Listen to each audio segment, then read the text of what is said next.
Now watch this, if you will. He goes on and he tells Timothy, he says, the end of all of the commandment is charity. How? Out of a pure heart. Then he says, and of a good conscience, and a faith unfringed. Now listen at it from the Amplified, verse 5. Whereas the object and purpose of our instructions and charge is love, which springs from a pure heart. So if we don't have a what kind of heart? A pure heart. We can forget about walking in this type of love. Amen. Amen.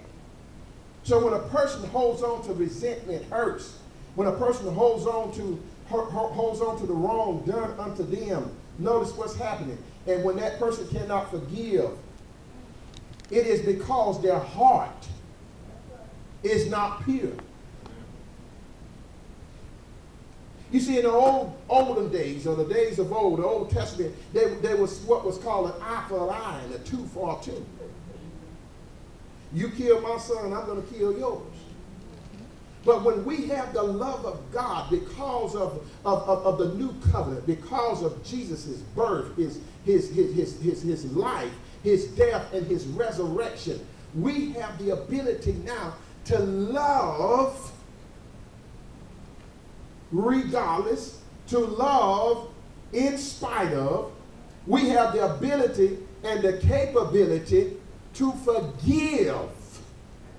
Because even as Christ also forgave us, so much we forgive ye one another. Now watch this. Watch this.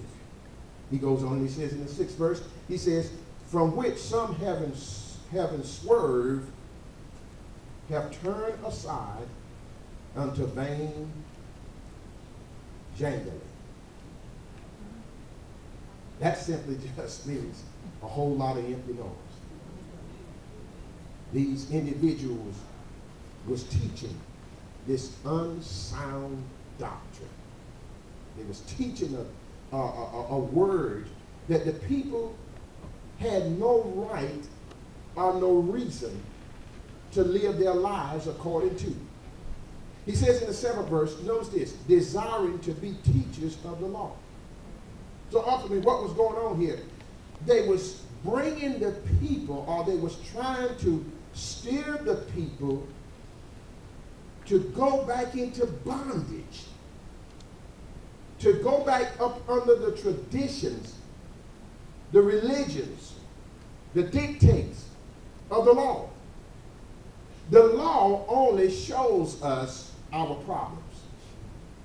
The law does not have the capability or the ability to enable us to walk into that perfection. This is why Jesus Christ came. He didn't come to do away with the law, but he came to fulfill the law. And in the midst of fulfilling the law, he brought about truth and grace. When truth and grace is developed in our lives, it causes you and I now to be able to walk in a freedom without guilt, condemnation, or shame. That's what truth and grace does. Truth and grace abolishes the rudiments of the law. Once again, I love this analogy. The law only is likened unto us getting up and looking into a mirror. We see ourselves. We see our faults. We see our frailties. We see our limitations. But there is no ability or inability that will cause us to change what we see. What causes us to change is the Spirit of God.